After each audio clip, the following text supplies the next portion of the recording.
Hi, everyone. I am here to talk today about conversational AI and how it's driving the future of the CX industry. Okay. Just some quick intro. I'm the co-founder and CEO of Gupshup. Gupshup, if you have tracked, has been in the news lately. We did a big round of funding, but we are a leading platform for conversational messaging and conversational AI. So I'd love to be able to share some of our thoughts as to how the space is evolving and what it means for everyone in the CX business. Some of this, let's start with the basics. I'm sure you're familiar with this, but bad customer experience is bad for business, right? Internet users would not recommend a business if the user experience is poorly designed. It impacts the business's credibility online, and users really want a clean, simple, consistent, natural, and intuitive experience. So I think it's a huge problem if you don't focus on this. However, how exactly does one build a good customer experience, right? And especially in today's age where everybody, all consumers are using mobile devices far more than any others to access the web. How do you deliver good customer experiences? And it's really difficult with websites and apps. If you think about it, mobile web experiences were never really designed for the small screen. They were built for the large screen, for laptops and desktops and so on.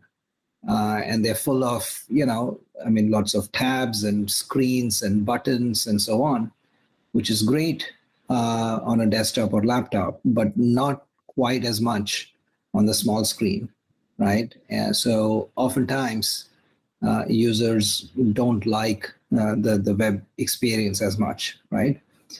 Then what about mobile apps, right? Clearly, mobile apps is the alternative, except that that's not the ideal solution either for CX, because even though there are millions of apps out there, most users, most of us have no more than a few dozen apps on our device, right? Maybe 100 or 200 perhaps on the high end. And that's because there's sort of a mental barrier. Consumers don't like to download apps. It takes up resources on the devices. And by the way, they may not use it all the time, and so they don't want to commit to downloading an app. And that's the reason why, by the way, getting an app promoted, the cost per download is very high. And even after that, the retaining the user is extremely expensive and often very difficult, right? So these things, either the web or either websites or mobile apps are not ideal for delivering good CX on mobile devices, right?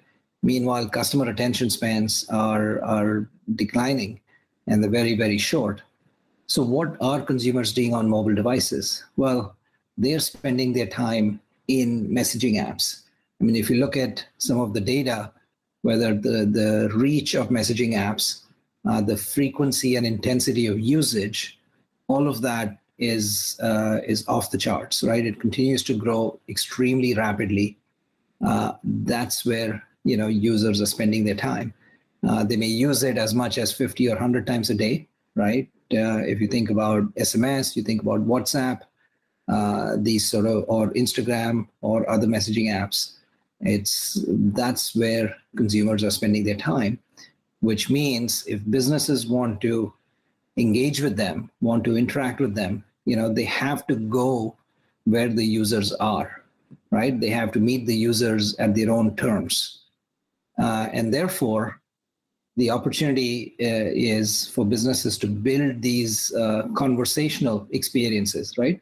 Conversational experience is really CX, or a customer experience that works inside a messaging app. It works, it's a chat sort of metaphor, right? So businesses can converse with users in a language that they are comfortable with, For users, it's just like chatting with the business just as easily as chatting with family or friends, right? And they're already very familiar with it. That's what they're doing all the time. And therefore, businesses that take advantage of this conversational surfaces, of these chat interactions, will benefit tremendously. Okay. We believe, and we are seeing this already, that businesses that adopt conversational experiences, they may start with one or two use cases, but over time, they are expanding it to many more use cases, right? So much so that we believe every customer touch point across the entire life cycle will be transformed with conversational experiences. So for example, on the front end, when you're marketing or acquiring a user, whether it's lead generation, promotions, deals and offers, and so on, all of those can be conversational experiences delivered through chat apps, right? And then once the customer is ready to buy, you look at the e-commerce, the operations, the sales part of it, can also have conversational experiences, right? So whether it's actually doing the transaction, making the payment, or sending alerts and notifications about, when it's arriving, when it'll be delivered, and so on. And finally, on the back end, you have customer support and service, right, to handle refunds and returns and cancellations and troubleshooting and so on, right? So, like I mentioned, every customer touch point across this entire life cycle is going to be transformed. The key component underlying conversational experiences is conversational AI, right? And it leverages artificial intelligence techniques from many different parts of the AI field to enable a very natural and intuitive interactions, right? If you think about it, humans know how to chat. We know how to converse ever since we were babies, right? That's how we interact with other humans.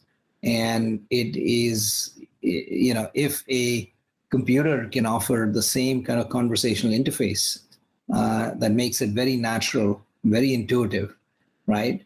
Instead of other experiences that require humans to behave as computers, with conversational AI, you have computers behaving like humans, right? So that makes it much easier for users, more natural, more intuitive, no training required.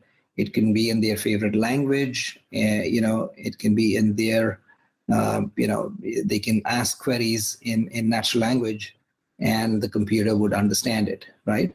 But for that to work, it is essential to leverage conversational AI, right? And conversational AI is at the heart of enabling these sort of chat experiences, right? So it is a critical component of chatbots if you use them, or voice assistants, or it could be text or voice, right? So for example, if you're familiar with Amazon Alexa or Google Assistant, they've gotten dramatically better over time.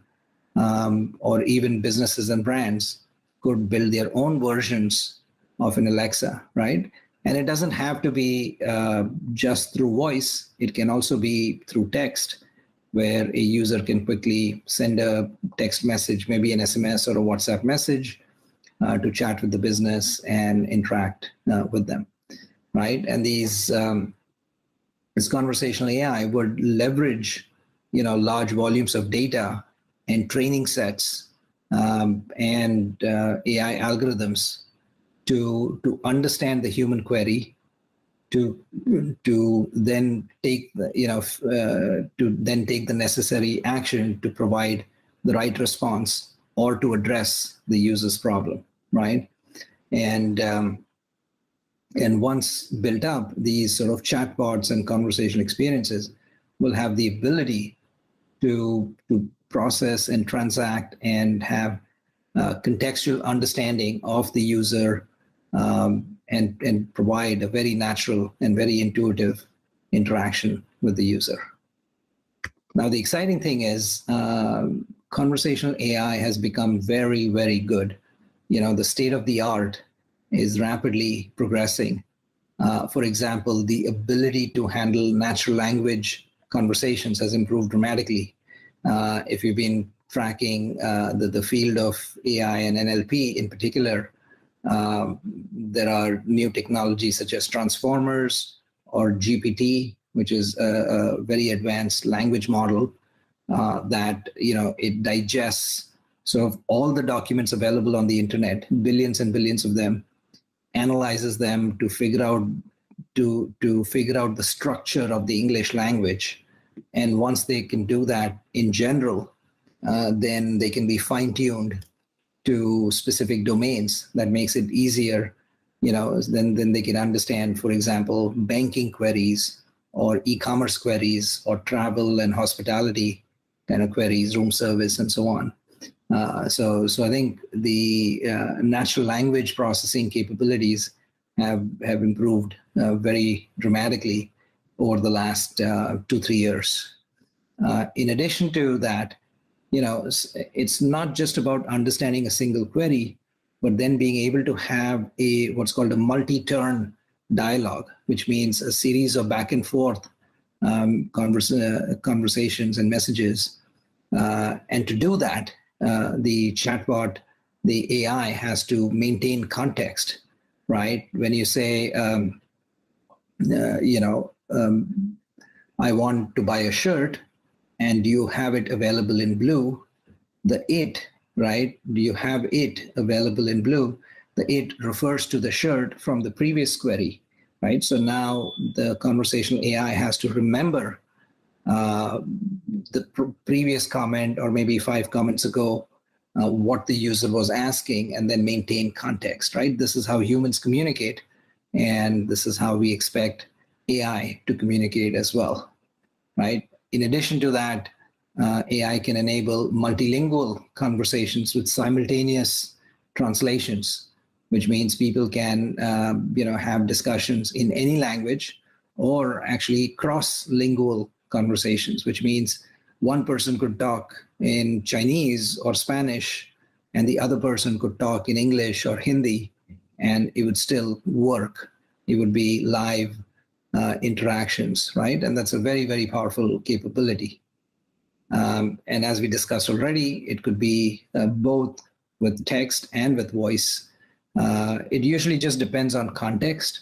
If you're in a private space like your kitchen or your car, voice is okay. But if you're in a public space, in a meeting, or just out and about, users prefer to use text in those situations.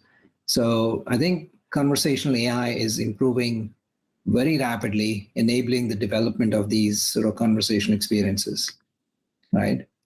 The most significant impact of conversational AI is personalization, right? It enables the chatbot to have a very individual one-on-one interaction, right? Because it knows it knows the history of the user, it understands the user query, it is paying attention to that individual user, and therefore can provide an ideal experience in a way that's not possible through websites and apps, right? It's almost like you're chatting with a friendly professional sort of concierge. It's somebody who knows you, knows everything about your preferences, knows what you like. It's a little bit like in the banking industry, it's like a relationship manager, right? That knows everything they want. Or in the shopping business, it could be your personal shopper, right? It knows your preferences, it knows what you like, it knows your budget, it knows your history of transactions, and therefore, when they make recommendations, very likely the consumer will like it, right? So it offers an extremely high degree of personalization.